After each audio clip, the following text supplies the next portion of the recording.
Manon Aubry qui a expliqué ce matin sur CNews, oui, parce qu'ils y vont quand même à cette chaîne de fachos, hein. Elle a expliqué ce matin sur CNews que Macron a trahi les Français, enfin la France quoi, avec l'accord du Mercosur. C'est quand même fort, hein. C'est quand même fort. Ces gens-là, il n'y a rien qui les arrête, hein. Mais vous avez fait quoi en 2022 vis-à-vis de la France et des Français? Non, enfin, je sais pas, vous avez peut-être un petit peu la mémoire courte, mais on va se la rafraîchir ensemble. Vous avez quand même appelé à voter implicitement, par la voix de votre chef, et toute la classe politique quasiment, à un type qui, non seulement vous aviez déjà un mandat qui vous démontrait ce qu'il était capable de faire, mais en plus, vous aviez un programme qui vous expliquait point par point ce qu'il allait faire. Je parle notamment pour la réforme des retraites. Première chose. Deuxième chose.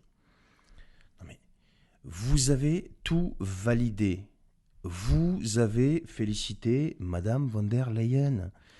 Mais enfin, quand vous voyez tout ça, les amis, mais comment vous pouvez encore croire? Alors là, c'est Aubry, mais ça peut être quelqu'un d'autre. Mais c'est la même chose. Mais comment vous pouvez encore croire un seul mot qui sort de la bouche de ces gens-là? Pour moi, c'est juste pas possible. C'est pas possible. Ces gens-là passent leur temps à dire et faire tout et son contraire. Enfin, je sais pas. Non, mais on vient m'expliquer que Macron a trahi. Mais on le sait, ça. Il le fait tous les jours. Mais vous avez appelé à voter pour lui. Et je parle pas que de Mélenchon. Mélenchon, il a été filou, comme il fait d'habitude, tu vois. Il avance masqué. Pas une seule voix, Madame Le Pen. Il a répété 4 fois. C'est-à-dire que vous avez bien compris ce que j'ai dit. Mais on peut aussi parler de Pécresse, on peut parler d'Hidalgo, on peut parler de Jadot, on peut parler de qui encore? Enfin, toute cette caste qui ont appelé à voter pour le type qui a fait ce qu'il a fait pendant 5 ans et qui a surtout, surtout, qui avait un programme de casse sociale, mais incroyable. Et ensuite, les motions de censure à répétition, quand elles sont déposées par le RN, on ne les vote pas.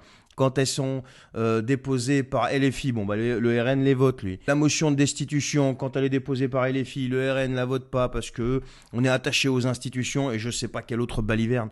Enfin, vous voyez bien qu'on se moque de nous, mais ouvertement, de l'extrême gauche jusqu'à l'extrême droite.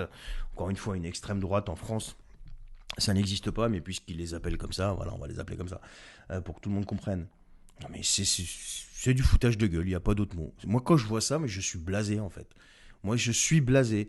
Et les Français continuent d'écouter leur bourreau, qui leur donne des consignes de ce qu'il faut qu'ils fassent. Non mais on est chez les fous. Après on me dit oui liberté, égalité, fraternité, mais les gens ne se rendent pas libres eux-mêmes à aller écouter des consignes de vote. Mais franchement, mais j'ai jamais écouté une seule consigne de vote qui sort de la bouche d'un chef de parti politique. Non mais franchement, enfin je sais pas, moi je vous dis ça, je vous parle à cœur ouvert là, ça me dépasse quoi, ça me dépasse. L'autre a dit ouais Macron a trahi la France. Ah quelle découverte Manon.